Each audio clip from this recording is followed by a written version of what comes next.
إن الحمد لله نحمده ونستعينه ونستغفره ونؤمن به ونتوكل عليه ونعوذ بالله من شرور أنفسنا ومن سيئات أعمالنا من يهده الله فلا مضل له ومن يضلل فلا هادي له وأشهد أن لا إله إلا الله وحده لا شريك له وأشهد أن محمدا عبده ورسوله يا أيها الذين آمنوا اتقوا الله حق تقاته ولا تموتن إلا وأنتم مسلمون يا أيها الناس اتقوا ربكم الذي خلقكم من نفس واحدة وخلق منها زوجها وبث منهما رجالا كثيرا ونساء واتقوا الله الذي تساءلون به والأرحام إن الله كان عليكم رقيبا يا أيها الذين آمنوا اتقوا الله وقولوا قولا سديدا يصلح لكم أعمالكم ويغفر لكم ذنوبكم ومن يطع الله ورسوله فقد فاز فوزا عظيما أما بعد فإن خير الحديث كتاب الله وخير الهدي هدي محمد صلى الله عليه وسلم وشر الأمور محدثاتها وكل محدثة بدعة وكل بدعة ضلالة وكل ضلالة في النار فأعوذ بالله السميع العليم من الشيطان الرجيم من همزه ونفخه ونفثه بسم الله الرحمن الرحيم اقترب للناس حسابهم وهم في غفلة معرضون رب اشرح لي صدري ويسر لي أمري واحلل عقدة من لساني يفقهوا قولي அளவற்ற அருளாளனும் நிகரில்லா பேரன்புடையவனுமாகிய அல்லாஹ்வின் திருப்பெயரால் ஆரம்பம் செய்கின்றேன். எல்லா புகழும் அகில உலகத்தை படைத்து பரிபாலித்துக் கொண்டிருக்கும் ஏக இறைவன் அல்லாஹ்விற்கு அவனுடைய சாந்தியும் சமாதானமும் நம்முடைய பெருமானார் முஹம்மது இப்னு அப்துல்லாஹ் ஸல்லல்லாஹு அலைஹி வஸல்லம் அவர்கள் மீதும் அவர்களையே பின்பற்றிய உத்தம சத்திய சஹாபாக்கள் தாபீன்கள் தபு தாபீன்கள் குறிப்பாக இந்த ஜுமாவிற்கு வருகை தந்திருக்கும் உங்கள் மீதும் உங்களுடைய குடும்பத்தார் மீதும் என் மீதும் என்னுடைய குடும்பத்தார் மீதும் அல்லாஹ்வுடைய அருளும் கருணையும் அன்பும் என்னென்றும் நின்றுவிட்டுமாக ஆமீன்.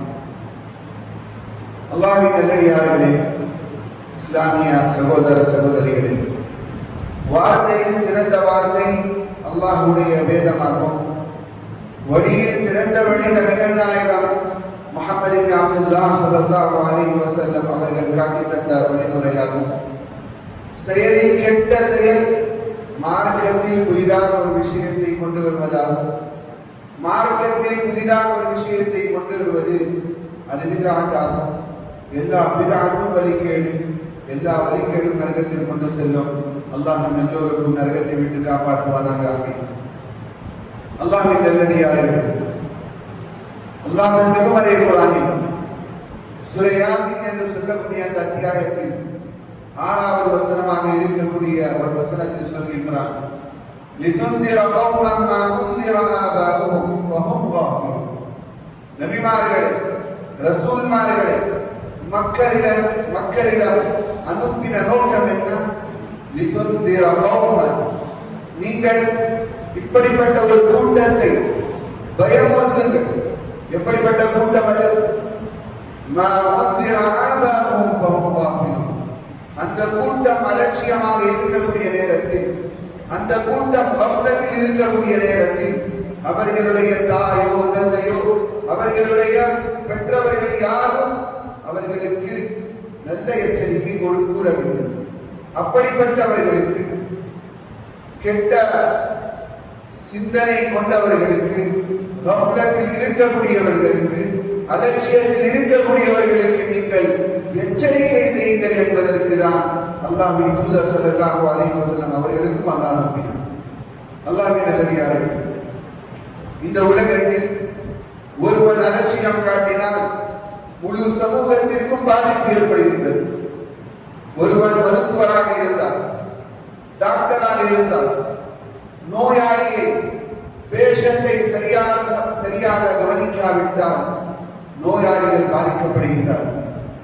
ஒரு ஆசிரியர் தன்னிடம் ஓதக்கூடிய மாணவர்களுக்கு சரியாக கவனிக்காவிட்டால், அலட்சியம் காட்டினால் அந்த மாணவர்கள் பயனுள்ளதாக இல்லாமல் பயனற்றதாக மாறி நஷ்டத்திற்கு ஆளாகுகின்றார்கள்.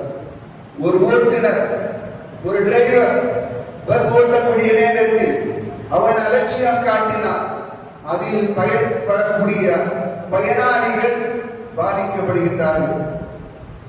ஒரு முஸ்லிம் அலட்சியம் காட்டினால், மார்க்கத்தில் அலட்சியம் காட்டினால் அவனுடைய ஈமான் பாதிக்கப்படுகின்றது. வீட்டில் இருக்கக்கூடிய ஒரு ஆண் அலட்சியம் காட்டினால் அந்த வீடு நரகமாக மாறுகின்றது. ஒரு வீட்டில் இருக்கக்கூடிய ஒரு தாய் அலட்சியம் காட்டினால் அங்குள்ள பிள்ளைகள், தன்னுடைய பிள்ளைகள் நரகவாசியாக மாறுகின்றது. ஒரு வீடு நாசமாகுவதற்கு ஒருவருடைய அலட்சியம், ஒரு மனிதன் அலட்சியம் காட்டினால் இந்த உலகத்தில் இருக்கக்கூடிய மக்களுக்கு பாதிப்பு ஏற்படுகின்றது. ஒரு அரசாங்கத்தில் இருக்கக்கூடியவர், அரசியல்வாதி, அவன் அலட்சியம் காட்டினால் அவனை நம்பி இருக்கக்கூடியவர்கள் எல்லோரும் பாதிக்கப்படுகின்றார்கள். அல்லாஹ்வின் நல்லடியார்களே, நம்முடைய அலட்சியம் இந்த உலகத்தில் நமக்கு மட்டும் பாதிப்பு கொடுக்காது, மாறாக இந்த உலகத்தில் இருக்கக்கூடிய மக்களுக்கு பாதிப்பு கொடுக்கும்.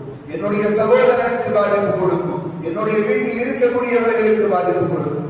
அதனால் அலட்சியம் லட்சியவாதிகளிடம் இருக்கா. யாரிடம் லட்சியம் இருக்கின்றதோ அவர்களிடம் அலட்சியம் இருக்கா. கஃப்லத் அவர்களிடம் இருக்கா. ஆதலால் அலட்சியமற்ற வாழ்க்கையை நாம் வாழ வேண்டும். லட்சியத்துடன் நாம் வாழ வேண்டும். ஒரு முஃமின் அவனிடம் லட்சியம் இருக்கும். சொர்க்கம் அடைய வேண்டும், இது ஒரு லட்சியம். அலட்சியம் அவனுக்கு நரகத்தின் பக்கம் கொண்டு செல்லும். அதனால் நம்முடைய உள்ளத்தில் லட்சியத்தை கொண்டு வந்து அலட்சியத்தை அகற்ற வேண்டும். அல்லாஹ்வின் நல்லடியார்களே, அல்லாஹ் திருமறை குர்ஆனில் பல இடங்களில் அலட்சியம் மனிதனுக்குள் இருக்கக்கூடாது. தைரியசாலி அவன் ஒரு மனிதன் முஃமினாக இருக்கின்றான் என்று சொன்னால் அவன் உஷாராக இருப்பான். அவன் தன்னுடைய உள்ளத்தில் ஒரு லட்சியத்தை வைத்திருப்பான். அல்லாஹ் சொல்கின்றான், யா அய்யுஹல்லதீன ஆமனூ குதூ ஹித்ரக்கும், ஈமான் கொண்ட மக்களே, குதூ ஹித்ரக்கும், போர்க்களத்தில் இருக்கக்கூடிய நேரத்திலும் நீங்கள் தன்னை தயார்படுத்திக் கொள்ளுங்கள், முன்னெச்சரிக்கையாக இருங்கள். அல்லாஹ் ஒரு முஃமினை பார்த்து சொல்கின்றான், யா அய்யுஹல்லதீன ஆமனூ, ஈமான் கொண்ட மக்களே, இத்தகுல்லாஹ், அல்லாஹ்வை பயப்படுங்கள், வல் தன்துர் நஃப்ஸும் மா கத்தபத், நாளைக்காக என்ன செய்து வைத்திருக்கின்றீர்கள், ஒருமை நாளைக்காக என்ன செய்து வைத்திருக்கின்றீர்கள் என்று இப்பொழுதே கவனிக்க ஆரம்பித்து விடுங்கள். அலட்சியமாக இருக்கக்கூடியவன் மறுமையை பற்றி சிந்திக்க மாட்டான். லட்சியமாக இருக்கக்கூடியவன், லட்சியவாதிதான், மறுமையை பற்றி சிந்திப்பான். அல்லாஹ்வின் நல்லடியார்களே, மறுமை எவ்வளவு தூரம் இருக்கின்றது என்று நமக்கு தெரியாது, எப்பொழுது நிகழும் என்று நமக்கு தெரியாது. ஆனால் நாளைக்கே மறுமை இருக்கின்றது என்ற சிந்தனையுடன் ஒருவன் வாழ்வதுதான் லட்சியத்திற்கு ஆளாக இருக்க முடியும். ஆதலால் நாம் இந்த உலகத்தில் வாழும்போது நாளைக்காக சிந்தித்து உஷாரான முறையில் தைரியசாலியாக நாம் இந்த உலகத்தில் வாழ வேண்டும், லட்சியவாதியாக வாழ வேண்டும். அலட்சியத்துடன் நாம் வாழ்ந்துவிடக் கூடாது. ஆதலால் தான் அல்லாஹ் பல வசனங்களில் சொல்கின்றான், யா அய்யுஹல்லதீன ஆமனூ கூ அன்ஃபுஸக்கும் வ அஹ்லீக்கும் நாரா, தனக்கும் தன்னுடைய உறவினர்களுக்கும் நரக வேதனையில் இருந்து தற்காத்துக் கொள்ளுங்கள், பாதுகாத்துக் கொள்ளுங்கள். அல்லாஹ் திருமறை குர்ஆனில் சூரத்துல் அன்பியா என்ற அந்த அத்தியாயத்தில் முதல் வசனமாக நம்மிடம் சொல்கின்றான், இக்தரப லின்னாஸ் ஹிசாபுஹும் வ ஹும் ஃபீ கஃப்லத்தின் முஅரிதுன். அல்லாஹ்வின் நல்லடியார்களே, மனிதர்கள் அவர்களுடைய கேள்வி கணக்கு நெருங்கிக் கொண்டிருக்கின்றது. ஆனால் மனிதன் எப்படி இருக்கின்றான்? கஃப்லா, அலட்சியத்துடன் முதுகு காண்பித்தும் அவன் ஓடிக்கொண்டிருக்கின்றான். அவன் இந்த உலகத்தில் சொல்கின்றான். ஆனால் மனிதனுடைய கேள்வி கணக்கு நெருங்கிக் கொண்டிருக்கின்றது என்று அல்லாஹ் சொல்கின்றான். அல்லாஹ் நமக்கு உபதேசமாக சொல்கின்றான், வலா தகும் மினல் காஃபிலின், நீங்கள் கஃப்லத் செய்யக்கூடிய கூட்டத்தில் ஆக விடாதீர்கள். பெருமானார் ஸல்லல்லாஹு அலைஹி வஸல்லம் அவர்களை பார்த்து சொல்கின்றான், ஓ நபியே, நீங்கள் எந்த மனிதர் எந்த கூட்டம் கஃப்லத்தில் இருக்கின்றது, அலட்சியத்தில் இருக்கின்றதோ அந்த கூட்டத்தில் நீங்கள் ஆகி விடாதீர்கள். அல்லாஹ்வின் நல்லடியார்களே, கஃப்லத், இந்த அலட்சியம் பலவிதமான பாதிப்பை கொடுக்கின்றது, நஷ்டங்களை கொடுக்கின்றது. இந்த கஃப்லத் ஒருவனுடைய உள்ளத்தில் இருந்தால், ஒருவனுடைய உள்ளம் அலட்சியமாக இருந்தால் அவனுடைய உள்ளம் கல்லை போன்றாக விடுகிறது. அல்லாஹ் சொல்கின்றான், ثم قست قلوبكم من بعد ذلك فهي كالحجارة أو أشد قسوة. அவருடைய உள்ளம் கடுமையாக விடுகின்றது. யாருடைய உள்ளம்? எவரிடம் அத்தியாயங்கள் வந்து, குர்ஆனுடைய வசனங்கள் வந்து, அல்லாஹ்வுடைய அத்தாட்சிகள் வந்த பிறகும் அதை ஏற்காமல் இருக்கின்றதோ, எந்த உள்ளம் இருக்கின்றதோ அந்த உள்ளம் கடுமையாக மாறிவிடுகின்றது. فهي كالحجارة, அந்த கடுமை எப்படி? கல்லை போன்று. أو أشد قسوة, கல்லை விட அவனுடைய உள்ளம் கடினமாக இருக்கின்றது. கல் ஒரு பக்கம், அதை விட கடினமாக அவனுடைய உள்ளம் மாறிவிடுகின்றது. ஏன் கல்லை விட நம்முடைய உள்ளம் மாறிவிடுகின்றது என்று அல்லாஹ் சொல்கின்றான், فهي كالحجارة أو أشد قسوة وإن من الحجارة لما يتفجر منه الأنهار. ஒரு கல், அதற்கு மேல் தண்ணி சொட்டு கொண்டே இருந்தால் அந்த கல்லு ஒடிந்துவிடும். கல் உடைந்து கல் உடைந்து நீரூற்றுகள் வருகின்றது. கல்லின் மூலமாக அல்லாஹ் நீரூற்றுகளை ஏற்படுத்துகின்றான்.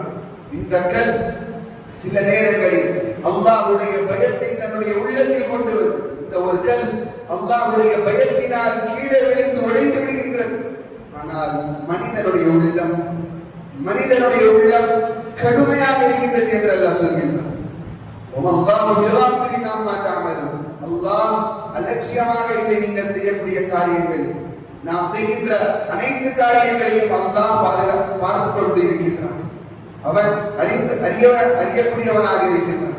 அல்லாஹ்வின் நல்லடியார்களே, وَاذْكُرْ رَبَّكَ فِي نَفْسِكَ تَضَرُّعًا وَخِيفَةً وَدُونَ الْجَهْرِ مِنَ الْقَوْلِ بِالْغُدُوِّ وَالْآصَالِ. அல்லாஹ் சொல்கின்றான், பெருமானார் முஹம்மது ஸல்லல்லாஹு அலைஹி வஸல்லம் அவர்களை பார்த்து, ஓ நபி, நீங்கள் காலையிலும் மாலையிலும் அல்லாஹ்வை நினைவு கூறிக்கொண்டே இருங்கள். எப்படி நினைவு கூற வேண்டும்? ததர்ருஅன் வஹீஃபா, பயந்த முறையில், வஹீஃபா பயந்த முறையில், தாழ்மையுடனும், வதூனல் ஜஹ்ரி மினல் கௌல், மெல்லினமாக வார்த்தையை கொண்டும் அல்லாஹ்வை பயந்து கொண்டே இருங்கள், அல்லாஹ்வுடைய ஞாபகத்திலேயே இருங்கள் என்று அல்லாஹ் சொல்கின்றான். வலா தகும் மினல் காஃபிலின். அல்லாஹ் இந்த வசனத்தை சொல்லும் போது கடைசியில் சொல்கின்றான், நீங்கள் கஃப்லத்தில் இருக்கக்கூடிய, அலட்சியத்தில் இருக்கக்கூடிய கூட்டத்தில் ஆகிவிடாதீர்கள். அல்லாஹ்வின் நல்லடியார்களே, நம்முடைய அலட்சியம் மோசமாகிக் கொண்டே இருக்கின்றது. ஒரு முஸ்லிம் சமூகம், ஒரு முஃமினாக இருக்கக்கூடிய நாம் அலட்சியத்திலேயே மூழ்கி கொண்டிருக்கின்றோம். என்ன அலட்சியம்? ஒரு முஸ்லிம் ஐவேளை தொழுகையை தொழுவதில்லை. ஒரு முஸ்லிம் ஜும்ஆவுடைய தொழுகையில் தாமதமாக வரக்கூடியவனாக இருக்கின்றான். ஒரு முஸ்லிம் பயான் நிகழ்ச்சியில் கலந்து கொள்வதில்லை. ஒரு முஸ்லிம் ஹலாலை பேணுவதில்லை. ஒரு முஸ்லிம் ஹராமிலேயே விடக்கூடியவனாக இருக்கின்றான். இது எல்லாம் ஒரு அலட்சியம். அல்லாஹ்வின் நல்லடியார்களே, முஸ்லிம்களுடைய எந்த பண்பு, நல்ல பண்பு இருக்கின்றதோ அதை கடைபிடிக்கக்கூடியவன் தான் ஒரு லட்சியவாதி, அவர் மூமினாக இருக்க முடியும். எந்த மனிதன் ஹராத்தை பேணி ஹராத்திலேயே வாழ்ந்து ஹராத்திற்காகவே வளர்ந்து கொண்டிருக்கின்றான், அவர் ஒரு மூமினாக இருக்க முடியாது. அவருடைய உள்ளம் அலட்சியமாக இருக்கின்றது, அவருடைய உள்ளம் கஃப்லத்தில் இருக்கின்றது. அல்லாஹ்வின் நல்லடியார்களே, சம்பாத்தியத்திற்காக, பொருளாதாரத்திற்காக தன்னுடைய நாட்களை கழிக்கக்கூடிய இந்த வாலிபர்கள், இந்த மக்கள் எது ஹராம் என்று பார்க்காமல், எது சீக்கிரமாக கிடைக்குமோ என்ற, எந்த பாதையை சீக்கிரமாக கிடைக்குமோ படம் என்ற அந்த சிந்தனை தான் இந்த வாலிபர்களுக்குள் நுழைந்து கொண்டிருக்கின்றது. நாம் முஸ்லிம் சமூகம், அல்லாஹ்வின் நல்லடியார்களே, நாம் முஸ்லிம் சமூகம், நாம் எப்படிப்பட்டவர்கள் தெரியுமா? எந்த இடத்தில் இந்த முஸ்லிம் சமூகம் இருக்குமோ அங்கே அநீதி நடக்காது, அங்கே துல்ம் நடக்காது, அங்கே நியாயம் தான் இருக்கும். ஆனால் முஸ்லிம் சமூகம் வாழ்கின்ற இடத்தில் அநீதம் நடந்து கொண்டிருக்கின்றது. நாம் பார்ப்போம், மக்கள் கல்விக்காக போராடக்கூடியவர்கள், அவர்களுக்கு பாதுகாப்பு இல்லை. மக்கள் தன்னுடைய கரத்தில் பிள்ளைகளை வைத்துக் கொண்டு, தன்னுடைய கரத்தில் சிறு பிள்ளைகளை வைத்துக் கொண்டு போராட்டத்தில் இருக்கக்கூடிய அந்த தருணத்திலும் அவர்களுக்கு பாதுகாப்பு இல்லை. தன்னுடைய ஆட்சியில் எல்லா அநீதியும் செய்யக்கூடிய இந்த ஆட்சியாளர்களுக்கு கேட்பதற்கு அதிகாரம் முஸ்லிம்களிடம் இல்லை. ஏன்? நம்முடைய அலட்சியம் தான். ஒரு காலம் இருந்தது. அந்த நேரத்தில் நம்முடைய நாட்டுடைய சிஎமாக்குவதற்கும் முஸ்லிம்களிடம் ஆலோசனை கேட்பார்கள். ஆனால் இன்றைய நாள் முஸ்லிம் சமூகம் என்று சொன்னால் தாழ்த்தப்படக்கூடிய இந்த சமூகம். அல்லாஹ்வின் நல்லடியார்களே, முஸ்லிம் சமூகம் மேன்மை அடைய வேண்டும் என்று சொன்னால் நாம் முஃமினாக இருந்தால் அல்லாஹ் நமக்கு மேன்மையை கொடுப்பான். முஃமின் அலட்சியவாதியாக இருக்க மாட்டான், அவரிடம் லட்சியம் இருக்கும். முஃமின் கஃப்லத்தில் இருக்க மாட்டான், மாறாக அவன் உஷாரோடு இருப்பான், தனக்கு தயார்படுத்திக் கொண்டே இருப்பான். ஆனால் நாம் தொழுகையில் அலட்சியம் காட்டுகின்றோம், நயவஞ்சகத்தன்மையை கொண்டு வருகின்றோம் நம்முடைய உள்ளத்தில். அல்லாஹ் எந்த மனிதன் அலட்சியம் தொழுகையில் காட்டுகின்றான், தொழுகையில் எந்த மனிதன் அலட்சியத்தை காண்பிக்கின்றான், அவன் நயவஞ்சகத்தன்மை கொண்டவன் என்று அல்லாஹ் சொல்கின்றான்.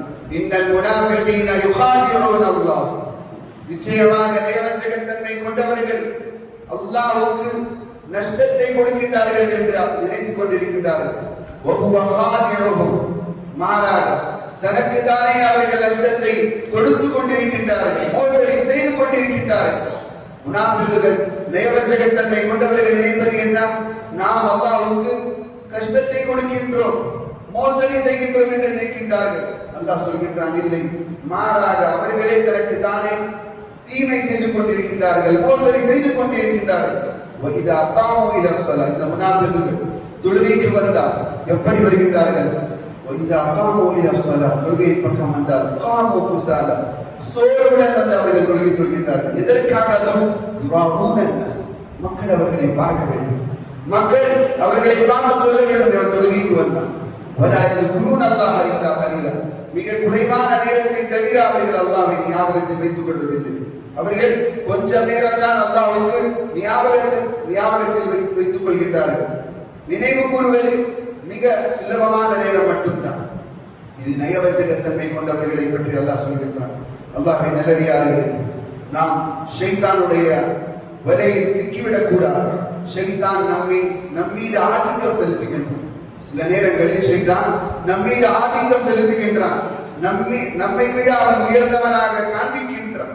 அல்லாஹ் சொல்கின்றான், இஸ்தஹ்வத அலைஹிம் ஷைத்தானு ஃபஅன்ஸாஹும் திக்ரல்லாஹ், எந்த மனிதன் ஷைத்தானுடைய ஆதிக்கத்திற்கு ஆளாகிவிட்டான், அல்லாஹ்வுடைய திக்ரில் இருந்து அவன் தூரமாக்கப்பட்டான், மறக்கடிக்கப்பட்டான். உலாயிக ஹிஸ்பு ஷைத்தான், இதுதான் ஷைத்தானுடைய கூட்டம் என்று அல்லாஹ் சொல்கிறான். அல்லாஹ் கவனமாக இருங்கள்.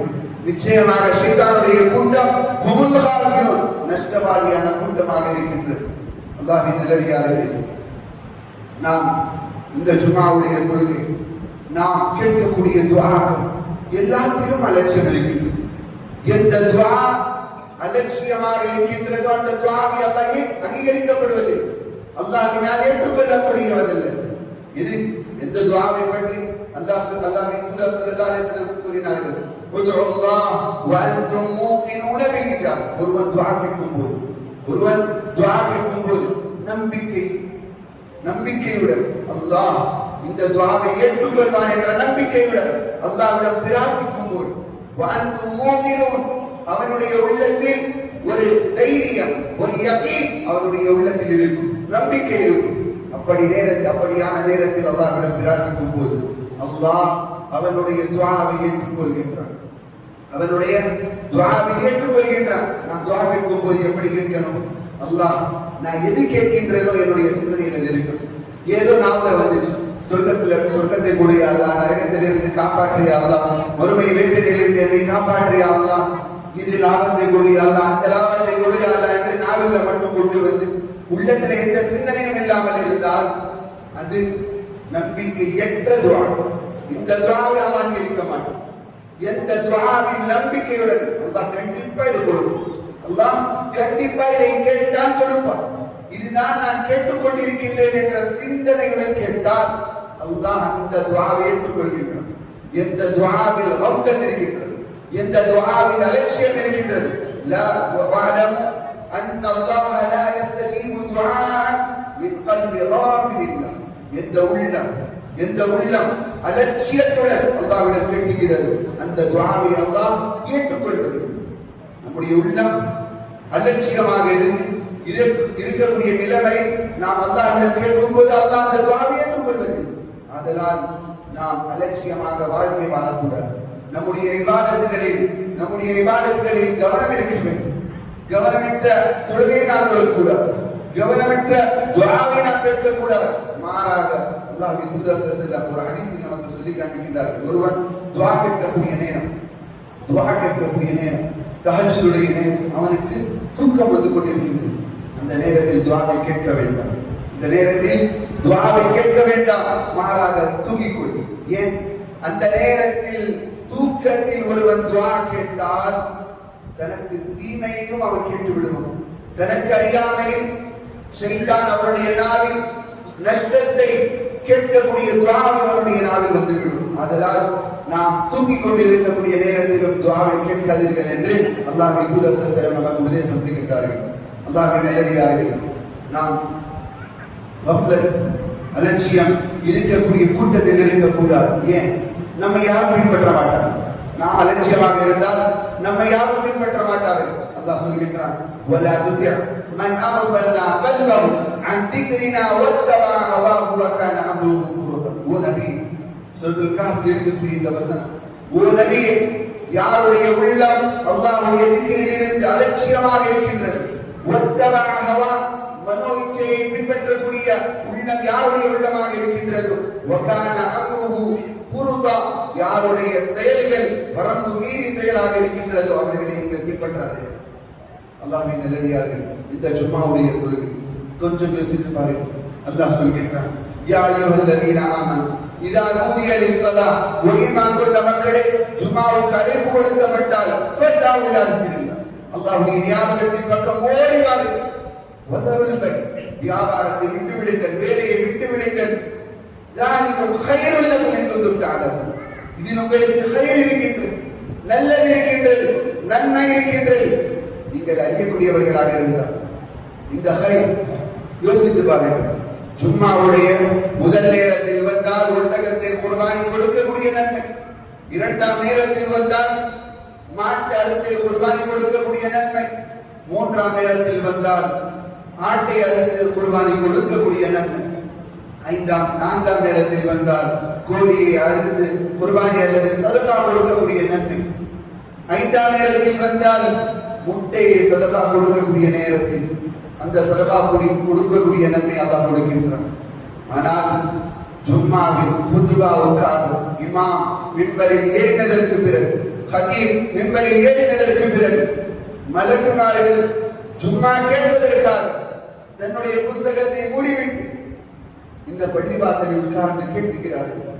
எந்த இடத்தில் ஜும்மா நடக்கின்றதோ அந்த இடத்தில் மலக்குமார்களுக்கு உபதேசம் தேவையில்லை, ஆனாலும் அவர்கள் கேட்பதற்காக பள்ளிவாசலில் உட்கார்ந்து கொள்கின்றார்கள். அல்லாஹ்வின் நல்லடியார்களே, யாருக்கு உபதேசம் தேவையோ, யாருக்கு நசீஹத் தேவையோ அவர்கள் தாமதப்படுத்தும், நேரம் கழிந்த பிறகு தொழுகையுடைய நேரத்தில் ஜும்மாவிற்கு வருகின்றார்கள். அல்லாஹ்வின் நல்லடியார்களே, அல்லாஹ் நம்மை பொருந்திக் கொள்ள வேண்டும். யார் ஜும்மாவுடைய தொழுகை அலட்சியம் காட்டி விடுகின்றார்களோ, அல்லாஹ்வின் தூதர் ஸல்லல்லாஹு அலைஹி வஸல்லம் கூறினார்கள், லயன்தஹியன் அக்வாம் அலா வதஇஹில் ஜும்ஆத், இந்த கூட்டம் ஜும்மாவுடைய தொழுகையை விட்டுக்கொண்டே இருக்கின்றது. லயன்தஹியன் அக்வாம் அன் வதஇஹில் ஜும்ஆத், இந்த கூட்டமும் ஜும்மாவுடைய தொழுகை விடக்கூடாது. அப்படி விட்டால் என்ன நடக்கும்? அவுல யஸ்திமன் அல்லாஹு அலா குலூபிஹிம், அலா குலூபிஹிம், அவர்களுடைய உள்ளத்தில் அல்லாஹ் முத்திரையை வைத்து விடுவான், அவர்களுடைய உள்ளத்தை பூட்டி விடுவான். அல்லாஹ்வின் நல்லடியார்களே, அதற்கு பிறகு என்ன நடக்கும்? ثم ليكونن من الغافلين, அவர்கள் அலட்சியம் படுத்தப்பட்ட கூட்டத்தில் அவர்கள் ஆகிவிடுவார்கள். எந்த மனிதர்கள் ஜும்மாவை விட்டுவிட்டு, ஜும்மாவுடைய தொழுகையை விட்டுவிட்டு அலட்சியத்தை காண்பிக்கின்றார்களோ, அலட்சியமான கூட்டத்தில் அல்லாஹ் அவர்களை ஆக்கி விடுவான். 3 ஜும்ஆவை தொடர்ச்சியாக விட்டால் அவன் முஸ்லிமா அல்லது காஃபிரா என்று தீர்மானிப்பது கடினம் என்று அல்லாஹ் தூதர் நமக்கு சொல்லி காண்பிக்கின்றார். அல்லாஹ்வின் நல்லடியார்களே, நாம் ஒருவேளை ஜும்ஆவை விட்டு இருந்தால் அல்லாஹ்விடம் பாவ மன்னிப்பு தேடி அல்லாஹ்விடம் திரும்ப வேண்டும். அல்லாஹ்வின் நல்லடியார்களே, இந்த ஜும்ஆவில் பல ஹைர்கள், பல நன்மைகள் இருக்கின்றது. அதை புரியாமல் வாழ்வது இந்த உள்ளத்தில் அலட்சியமாக நாம் பார்க்க முடியும். அல்லாஹ்வின் நல்லடியார்களே, இந்த அலட்சியம் நமக்கு நரகத்தை வரை கூட்டிட்டு செல்லும். அல்லாஹ் சொல்கின்றான், வலகத் தரக்னா லிஜஹன்னம கதீரன் மினல் ஜின்னி வல் இன்ஸ். மனித வர்க்கத்திற்கும் ஜின் வர்க்கத்திற்கும் அதிகமான மக்களை நரகத்திற்காகவே நாம் படைத்திருக்கிறோம். அல்லாஹ் சொல்கிறான், என்ன, ஜின்களில் இருந்து மனிதர்களில் இருந்து பலரை, அதிகமானவரை நரகத்திற்காகவே நாம் படைத்திருக்கிறோம். எதற்கு? ஏன் அந்த மனிதர்கள் நரகவாசியாக மாறுகின்றார்கள்? லஹும் குலூபுன் லா யஃகஹூன பிஹா. அவர்களுக்கு உள்ளம் இருக்கின்றது, அந்த உள்ளத்தை வைத்து அவர்கள் சிந்திப்பதில்லை. வலஹும் ஆதானுன் லா யஸ்மஊன பிஹா. அவர்களுக்கு காது இருக்கின்றது, லா யஸ்மஊன பிஹா. அவர்கள் கேட்பதில்லை. வலஹும் அஅயுன். அவர்களிடம் கண் இருக்கின்றது, லா யஃகஹூன பிஹா. அவர்கள் லா யுப்சிரூன பிஹா. அந்த கண்ணின் மூலமாக அவர்கள் பார்ப்பதில்லை. வலஹும் ஆதானுன் லா யஸ்மஊன பிஹா உலாயிக கல்அன்ஆம். இவர்கள் கால்நடை போன்றவர்கள் இல்லை. அல்லாஹ் சொல்கிறான், கால்நடையாவது சில நேரங்களில் அல்லாஹ்வை வணங்குகிறது. அவர்கள் கால்நடைகள் அல்லாஹ்வை வணங்கிக் கொண்டே தஸ்பீஹ் சொல்லிக் கொண்டே இருக்கின்றது. ஆனால் இவர்கள் உலாயிக பல் ஹும் அபல், கால்நடையை விட மோசமானவர்கள். உலாயிக ஹுமுல் காஃபிரூன். இவர்கள் யார்?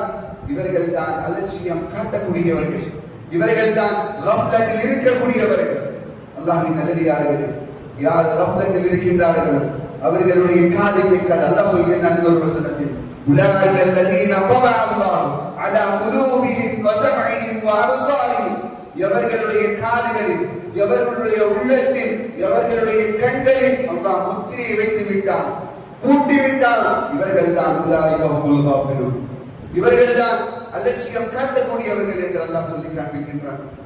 அல்லாஹ்வின் நல்லடியார்களே, பாருங்கள், அல்லாஹ்வின் தூதர் ஸல்லல்லாஹு அலைஹி வஸல்லம் எப்பொழுதும் அல்லாஹ்வுடைய ஞாபகத்தில் இருக்கக்கூடியவர்கள். எந்த நேரத்திலும் அல்லாஹ்வுடைய ஞாபகம் இல்லாமல் இருக்காத ஒரு மனிதர் தான் பெருமானார் ஸல்லல்லாஹு அலைஹி வஸல்லம். நாம் ஒரு முஸ்லிம் எந்த நேரத்திலும் நம்முடைய நாள் அல்லாஹ்வுடைய ஞாபகத்தில் இல்லாமல் இருக்கக்கூடாது. எந்த நேரத்திலும் சுப்ஹானல்லாஹ், எந்த நேரத்திலும் அல்ஹம்துலில்லாஹ், எந்த நேரத்திலும் அல்லாஹு அக்பர், எந்த நேரத்திலும் சுப்ஹானல்லாஹி வல்ஹம்துலில்லாஹி வலா இலாஹ இல்லல்லாஹு வல்லாஹு அக்பர் போன்ற கலிமாக்கள் இருக்க வேண்டும். எது நல்லது நடந்தால் அல்ஹம்துலில்லாஹ், ஏதோ ஒரு தீங்கு நடந்து விட்டால் லா ஹவ்ல வலா குவத இல்லா பில்லாஹ், எந்த ஒரு கஷ்டம் ஏற்பட்டு விட்டால் இன்னா லில்லாஹி வ இன்னா இலைஹி ராஜிஊன் போன்ற வார்த்தைகள் நம்முடைய நாவினால் இருந்து கொண்டே இருக்க வேண்டும். பாவம் ஏற்பட்டால் அஸ்தக்ஃபிருல்லாஹ் அல்லதி லா இலாஹ இல்லா ஹுவல் ஹய்யுல் கய்யூம் வ அதூபு இலைஹி போன்ற கலிமாக்கள் நம்முடைய நாவில் இருந்து கொண்டே இருக்க வேண்டும். அல்லாஹ்வின் தூதர் ஸல்லல்லாஹு அலைஹி வஸல்லம் அவர்கள் தன்னுடைய வீட்டை விட்டு வெளியேறும் போது, தன்னுடைய வீட்டை விட்டு வெளியே போகும்போது துஆவை ஓதுவார்கள். வீட்டை விட்டு வெளியே போகும்போது பிஸ்மில்லாஹ் தவக்கல்து அலல்லாஹ் லா ஹவ்ல வலா குவத இல்லா பில்லாஹ். ஆனால் பாதை நடக்கக்கூடிய நேரத்தில் இன்னொரு துஆவை அல்லாஹ்வின் தூதர் கடைபிடிப்பார்கள். என்ன துஆ? அல்லாஹும்ம இன்னி அஊது பிக அன் அதில்ல அவ் உதல்ல அவ் அஸில்ல அவ் உஸல்ல அவ் அக்லிம் அவ் உஸ்லம் அவ் அஜ்ஹல் அவ் யுஜ்ஹல் அலைஹி. அல்லாஹ்வின் தூதர் ஸல்லல்லாஹு அலைஹி வஸல்லம் இப்படிப்பட்ட ஒரு அழகான துஆவை கற்றுக் கொடுக்கின்றார்கள். பாருங்கள், அல்லாஹ்வே, நான் பாதுகாப்பு தேடுகின்றேன். எதை விட்டு? அன் அதில்லா, நான் வெளிக்கிடுவதன் மூலமாக நான் தவறான பாதையை போய்விடக்கூடாது. அவ் உதல்ல, எனக்கு யாரும் தவறான பாதையை கொடுத்து விடக்கூடாது. அவ் அஸில்லா, நான் செய்யக்கூடாது, நான் கீழே விடக்கூடாது. அவ் உஸல்ல, யாரும் என்னை கீழே விழவும் செய்யக்கூடாது. அவ் அக்லிம், நான் யாரின் மீது அநீதம் செய்யக்கூடாது. அவ் உஸ்லம், என் மீது யாரும் அநீதம் செய்யக்கூடாது. அவ் அஜ்ஹல, நான் அறியாமையில் ஜஹாலத்தில் இருக்கக்கூடாது. அவ் உஜ்ஹல, யாருடைய ஜஹாலத்தில் என்னை வந்து சேரக்கூடாது என்ற துஆ அல்லாஹ்வின் தூதர் ஸல்லல்லாஹு அலைஹி வஸல்லம் அவர்கள் வெளியேறும் போது இந்த துஆவை கூறிக்கொண்டு செல்வார்கள். அல்லாஹ்வின் நல்லடியார்களே, எவ்வளவு அழகான துஆ. நாம் வெளியேறுகின்றோம், பயணப்படுகின்றோம், பாதைகள் மிக கடினமாக இருக்கின்றது. யார் எந்த நேரத்தில் வந்து நம்மை கஷ்டப்படுத்துவான் என்று நமக்கு தெரியாது, எந்த இடத்தில் நாம் விடுவோம் என்று நமக்கு தெரியாது, யார் நம்மை அடிப்பான் என்று நமக்கு தெரியாது. இந்த நேரத்தில் இந்த துஆவை ஓடிக்கொண்டு சென்றால் அல்லாஹ் நம்மை பாதுகாப்பான். நம்முடைய உள்ளம் அல்லாஹ்வுடைய ஞாபகத்தில் இருக்கும். அல்லாஹ்வின் நல்லடியார்களே, யாருடைய உள்ளம் அல்லாஹ்வுடைய ஞாபகத்தில் இருந்து தூரமாக்கப்படுகின்றதோ, வமன் அஅரத அன் திக்ரி ஃபஇன்ன லஹு மஈஷதன் ضنكا ونحشره يوم القيامة أعمى. பாருங்கள், எவருடைய வாழ்க்கையில் அல்லாஹ்வுடைய ஞாபகம் இல்லாமல் இருக்கின்றதோ இந்த உலகம் அவனுக்கு மிக கஷ்டமான உலகமாக அல்லாஹ் மாற்றி விடுகின்றான். ஒருமை நாளில் அவனுக்கு அல்லாஹ் குருடனாக எழுப்புவான். அந்த நேரத்தில் அந்த மனிதன் கேட்பான், கால ரப்பி லிமா ஹஸர்தனி அமா, ஏன் என்னுடைய ரப்பே, நான் உலகத்தில் இருக்கும் பொழுது பார்க்கக்கூடியவனாக இருந்தேன், இப்பொழுது நான் பார்வை இழந்தவனாக இருக்கின்றேன், குருடனாக இருக்கின்றேன் என்று கேட்கும் போது அல்லாஹ் சொல்வான், உலகத்தில் இருக்கும் போது உன்னிடம் என்னுடைய வசனங்கள் வந்தது, அத்தியாயங்கள் வந்தது, ஆனால் அதை நீ பின்பற்றாமல் அதை ஏற்றுக்கொள்ளாமல் வாழ்ந்து கொண்டிருந்தார். அல்லாஹ்வின் நல்லடியார்களே, யோசித்து பாருங்கள், நம்முடைய வாழ்க்கை இந்த உலகத்திற்காக இருக்கின்றதா அல்லது வறுமைக்காக இருக்கின்றதா? நம்முடைய உள்ளம் அலட்சியமாக இருக்கின்றதா இல்லை லட்சியத்தோடு மறுமையுடைய சிந்தனையோடு இருக்கின்றதா என்று பாருங்கள். அல்லாஹ் சொல்கின்றான், இன்னல்லதீன லா யர்ஜூன லிகாஅனா வரது பில் ஹயாத்தித் துன்யா, நிச்சயமாக யார் எந்த மனிதர்கள் இந்த லா யர்ஜூன லிகாஅனா அல்லாஹ்வை நாம் சந்திப்போம் என்ற சிந்தனை இல்லாமல் வரது பில் ஹயாத்தித் துன்யா இந்த உலக வாழ்க்கை நமக்கு போதுமானது என்று சிந்தித்து வாழ்ந்து கொண்டிருக்கிறார்கள். வத்மஅன்னு பிஹா இந்த உலகமே போது, இந்த உலகம் நல்ல உலகம் என்று சிந்தித்து வாழ்ந்து கொண்டிருக்கிறார்கள். உலாயிக ஹுமுல் காஃபிலூன் வல்லதீன ஹும் அன் ஆயாத்தினா காஃபிலூன், இவர்கள் தான் நம்முடைய அத்தியாயங்களை அலட்சியம் காட்டக்கூடியவர் என்று அல்லாஹ் சொல்கிறார். அல்லாஹ்வின் நல்லடியார்களே, இந்த உலகத்தில் வாழும்போது நாம் எந்த அல்லாஹ்வுடைய வசனங்களையும் நாம் அலட்சியம் காட்டக்கூடாது. அல்லாஹ்வின் தூதர் ஸல்லல்லாஹு அலைஹி வஸல்லம் நமக்கு போதித்த ஹதீஸ்களை நாம் எப்பொழுது விட்டுவிடக் கூடாது, அதில் அலட்சியம் காட்டக்கூடாது. அதை கேட்கும் போது அல்லாஹ்வுடைய தூதருடைய பெயரை கேட்கும் போது ஸல்லல்லாஹு அலைஹி வஸல்லம் நம்முடைய நாவில் வர வேண்டும். அல்லாஹ்வின் நல்லடியார்களே, நாம் முஸ்லிம் சமூகம், அல்லாஹ்வின் நல்லடியார்களே, நம் மூலமாக யாரும் கஷ்டம் ஏற்படக்கூடாது, அதே நேரத்தில் யாரும் நமக்கு கஷ்டம் கொடுக்க கூடாது என்று சொன்னால் நாம் திருந்த வேண்டும். நாம் அலட்சியமான வாழ்க்கை வாழக்கூடாது. எது அலட்சியமான வாழ்க்கை தெரியுமா? நம்முடைய வாழ்க்கையில் நோக்கமில்லை என்று சொன்னால் அது அலட்சியமான வாழ்க்கை. ஏதோ என்னுடைய பிள்ளை நான் பெற்றெடுத்து அவன் வளர்ந்து கொண்டிருக்கின்றான், அவ்வளவு. அங்கே எங்கே போறான், எதற்கு போறான், எங்கே போறான், என்ன செய்கின்றான் எந்த ஒரு சிந்தனையும் இல்லாமல் ஒரு பெற்றோர் இருக்கின்றார் என்று சொன்னால், ஒரு பெற்றோர்கள், அந்த பெற்றோர்கள் அலட்சியம் காட்டக்கூடிய பெற்றோர். ஒரு ஆசிரியர் தன்னுடைய பிள்ளைகளை படிக்க வைக்கும் போது அலட்சியம் காட்டி, எதை சொல்லிக் கொடுக்கின்றேன், எதை என்னுடைய மாணவர்கள் கேட்கிறார்கள், என்ன படிக்கின்றார்கள், எந்த ஹோம்வொர்க் எழுதி கொண்டு வந்தால் எந்த சிந்தனையும் இல்லை என்று சொன்னார். அப்படிப்பட்ட ஆசிரியர் அலட்சியம் காட்டக்கூடிய ஆசிரியர். இப்படிப்பட்ட ஆசிரியராக இருக்கக்கூடியவர்களும் இப்படியான பெற்றோர்களாக இருக்கக்கூடிய வரும் யோசித்து பார்க்க வேண்டும். நல்ல சமூகத்தை உருவாக்க முடியாது. நாம் நல்ல சமூகத்தை உருவாக்க வேண்டும் என்று நம்முடைய உள்ளத்தில் ஆசை இருந்தால் நாம் மாற வேண்டும். முதலாவதாக நாம் மாற வேண்டும். நம்முடைய வாழ்க்கையில் அலட்சியம் இருக்கக்கூடாது. ஒரு படியும் ஒரு சிந்தனையும் ஒரு விஷயமும் நாம் செய்வதற்கு முன்னால் இது குர்ஆன் சொல்லுதா, இது ஹதீஸ் சொல்லுதா என்று சிந்தித்து பின்பற்றி வாழ வேண்டும். அல்லாஹ்வின் நல்லடியார்களே, அல்லாஹ் நம் எல்லோருக்கும் இந்த உலகத்தில் வாழும் போது அலட்சியமற்ற வாழ்க்கையும் நல்ல ஒரு சிந்தனை கொண்டு லட்சியத்தோடு வாழ்வதற்காக அல்லாஹ் நம் எல்லோருக்கும் பாக்கியத்தை கொடுப்பானாக. உண்மையான முஃமினாகவும் உண்மையான முஸ்லிமாகவும் இந்த உலகத்தில் வாழ்ந்து மரணிப்பதற்கு பாக்கியத்தை தந்தருள் புரிவானாக. ஆமீன். وقولوا قولي هذا واستغفر الله لي ولكم ولسائر المسلمين من كل ذنب واستغفروه انه هو الغفور الرحيم.